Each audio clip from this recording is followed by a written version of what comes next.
Muy bien, pues estamos ya entrando en este tema 4, que es propiamente la Eucaristía según San Pablo.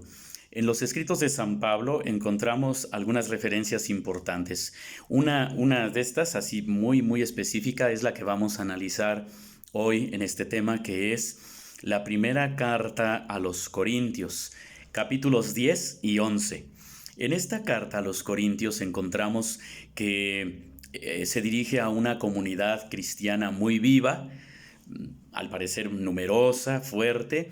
Corinto era una ciudad comercial de cultura griega y pues había ahí movimiento, entonces era una comunidad muy viva. Pero como pasa frecuentemente con nuestras comunidades, a veces son tan vivas que también por lo mismo son muy conflictivas. Así que también había sus pleitos ahí, había sus conflictos en la comunidad de Corintio y pues San Pablo se dirige a ellos. Según alguna cierta referencia, parece ser que esta carta la escribió desde Éfeso, otra comunidad, hacia el año 55-56. Pero miren, ya había esos problemas, ¿no? En esos tiempos en las comunidades. Esto que nos sirva, que cuando en nuestras comunidades cristianas hoy en día hay algún conflicto, no es nada nuevo, ¿verdad?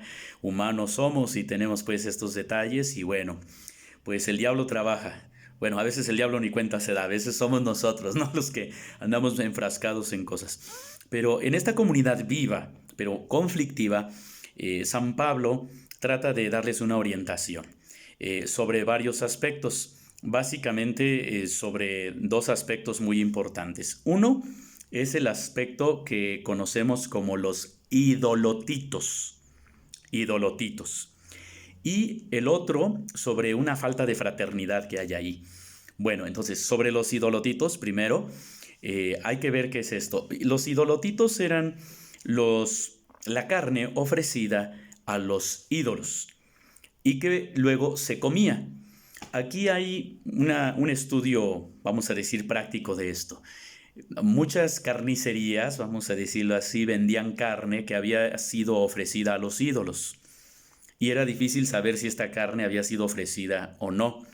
Y la pregunta de los primeros cristianos allí en Corintio era si era permitido comer la carne consagrada a los ídolos o no, si esto producía un escándalo para todos los demás o no, si estaban pecando al comer esta carne consagrada a los ídolos.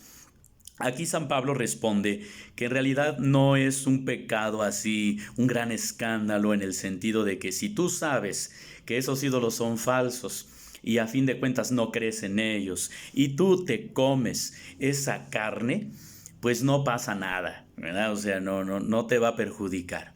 Pero lo que él sí quiere ser también delicado es en decir, pero aguas porque no toda la gente tiene esa conciencia y no toda la gente tiene ese criterio y pues se puede escandalizar. Nos pasa mucho también hoy en día, a veces hacemos cosas que no son malas, pero la gente piensa que sí son malas y empieza a criticar y se escandaliza. Entonces, como dicen, pues no hagas cosas buenas que parezcan malas. Y al hacer esta explicación de que en realidad no es una cosa tan grave cuando uno es consciente de que, pues en realidad esos son ídolos que ni existen, o sea, son dioses falsos y que comer esa carne consagrada a estos ídolos no te va a perjudicar, más bien perjudicaría a los demás como un mal ejemplo. Entonces él aprovecha y nos da una enseñanza teológica más profunda. Nos habla de lo que serían pues dos líneas de relación en la Eucaristía. La primera línea sería una línea vertical, ¿verdad? De arriba hacia abajo. Es decir, que en la comunión nosotros nos unimos con Dios.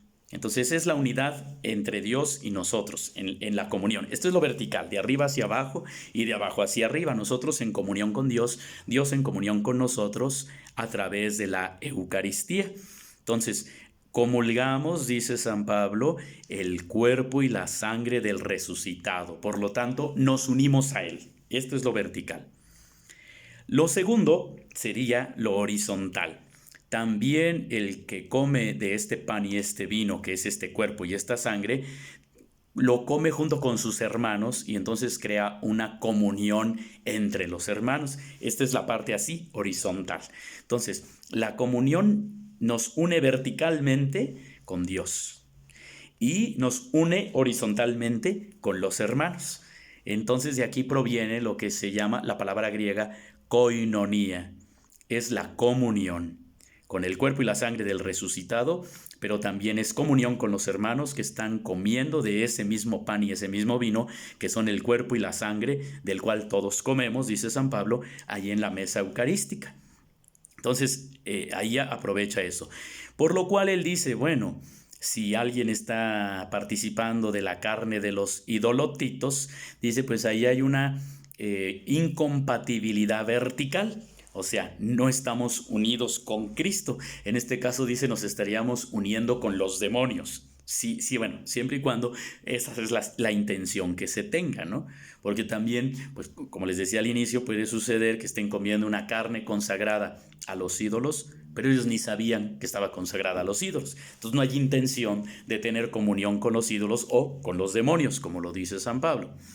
Y también habría aquí una incompatibilidad horizontal, es decir, ya no estaríamos en comunión con las demás comunidades cristianas de los demás lugares, ¿no? Entonces, a lo que va en este primer tema de los idolotitos es a que sí se tenga mucho cuidado de no romper la comunión con Cristo y no romper la comunión con los hermanos, que yo creo que eso es algo que debemos de cuidar también actualmente y que es bien difícil, ¿no?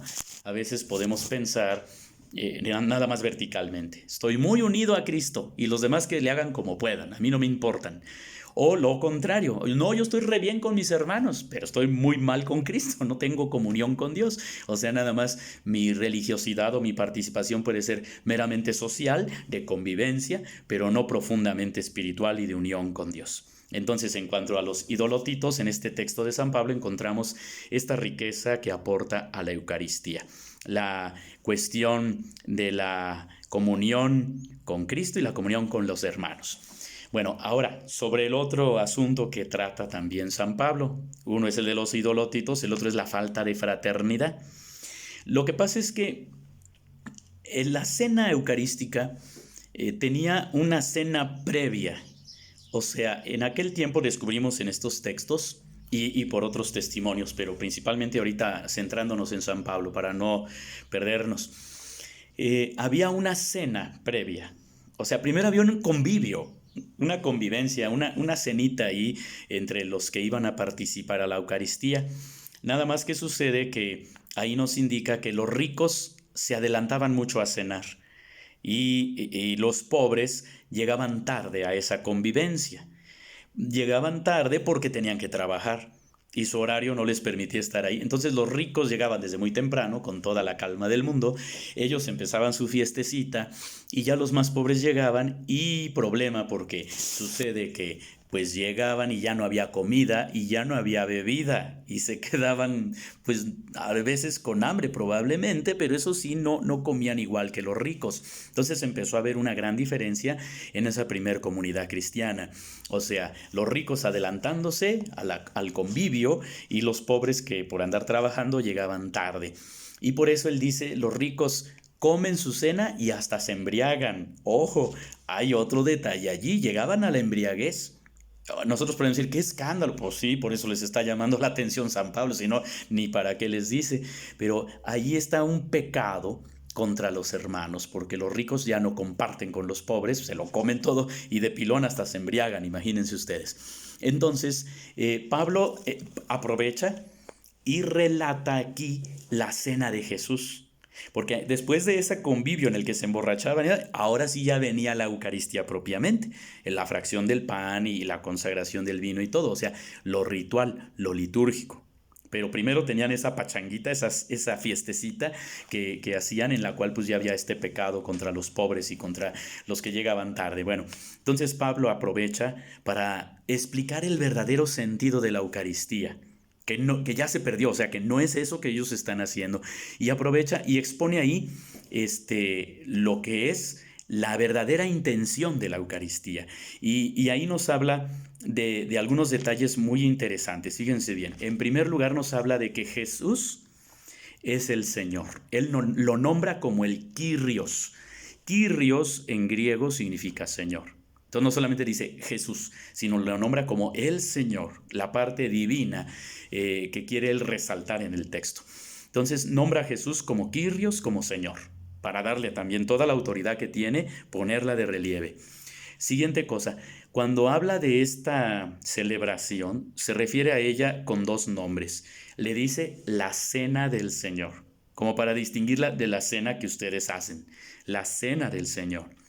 Y el otro término, la mesa del Señor, también como para distinguir de cualquier mesa. O sea, lo que él quiere dar a entender es que la Eucaristía no es cualquier cena, ni es la cena de cualquier gente, ni tampoco es cualquier mesa, ni es la mesa que profana cualquiera, sino una mesa sagrada. Entonces esos son dos elementos importantes que él subraya. Le llama la Eucaristía la cena del Señor y la mesa del Señor. Otro detalle, él habla ahí de que la Eucaristía es la proclamación de la muerte salvadora de Jesús. O sea, él hace una relación estrecha entre la cena y la muerte de Jesús. Como un anuncio, sí, pero como una realización también. Jesús mismo ya se está entregando allí con su cuerpo y con su sangre previo al sacrificio de la cruz. Pero ya es un momento de entrega. Entonces, por eso sí debemos nosotros poner mucha atención en ese sentido, de que la Eucaristía no es solamente una fiestecita o cualquier celebración o un recordatorio nada más o un ritual, no, se está conmemorando realmente la entrega de Jesús en su muerte misma. Adelantándome un poquito, si ustedes analizan cuando van a la Santa Misa las plegarias de la Eucaristía, y se habla mucho de memorial de la muerte del Señor.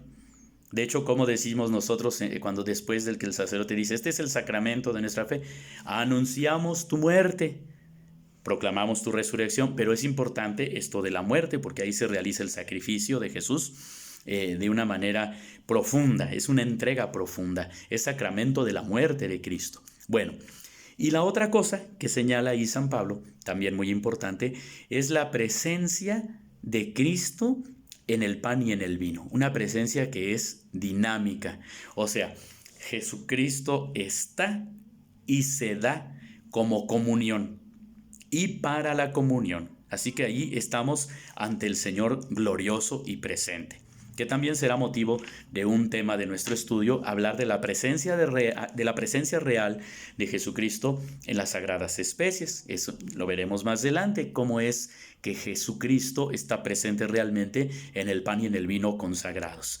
Bueno, pues esto es lo que resalta San Pablo en este texto de la primera carta a los Corintios, y lo resalta de una manera pues apasionada incluso, ¿no? Porque a él lo que le interesa es que esos hermanos de la comunidad de Corinto enderecen los caminos, que se quiten de esa celebración pues pagana que estaban haciendo ya previa a la cena del Señor, ese convivio en el cual se humillaba a los pobres que ya no alcanzaban con qué comer. De hecho, hay una acusación así muy tremenda de San Pablo, hasta les dice que no tienen ustedes su casa para comer, allá coman todo lo que quieran y hagan todo lo que quieran, pero en la asamblea pues no metan este desorden. Esto después es que luego derivó en que en muchas comunidades más bien este convivio se dio después, es decir, más bien iniciar con la cena del Señor, con la Eucaristía, y terminada la Eucaristía, ahora sí vámonos al convivio, que es algo que permanece mucho hoy en día en nuestras celebraciones, en una boda, un bautismo o incluso una fiesta patronal. En nuestras comunidades ordinariamente lo que hacemos es, después de la misa, a la mesa, es decir, ya acabó la celebración litúrgica, ahora pasamos a la fiestecita, ahora sí a la casa del festejado o al salón de fiestas, o si es en el atrio de la parroquia o el salón parroquial, pues ya ahí se hace el convivio y ahí ya se comparte toda la comida que sea, y bueno, pues ya es distinto, y yo pienso que también pues eso es como más apropiado, ¿no? De hecho, a nosotros hoy en día se nos haría muy raro decir primero la fiesta y luego la misa. Más bien nosotros ya tenemos esta conciencia de que primero es la celebración litúrgica, es lo más importante, la Eucaristía, y terminada la Eucaristía, ahora sí vámonos al festejito, ¿no? Y ya es muy distinto. Y así permaneció durante mucho tiempo en muchas comunidades cristianas. Y ahora pues nosotros lo vamos viviendo ya de una manera más popular, más tradicional en nuestra cultura, pero sí es para que veamos cómo San Pablo marca en este texto, que ustedes lo pueden leer con calma, repito, Primera de Corintios capítulo 10 y 11, todo lo referente a la Eucaristía, y que él aprovecha para decir: yo les transmito lo que yo también recibí, que Jesús, estando con sus discípulos, tomó el pan y ya hace la narración, tomó el cáliz, y lo importante, lo esencial es que él dice: esto nos pone en comunión con él y en comunión con los hermanos. No hay que romper esta comunión con Cristo ni romper esta comunión con los hermanos. Bien, pues así terminamos este tema, que es el tema número 4 de la Eucaristía en San Pablo. Claro, no profundizo demasiado, pero sí doy una idea de por dónde va.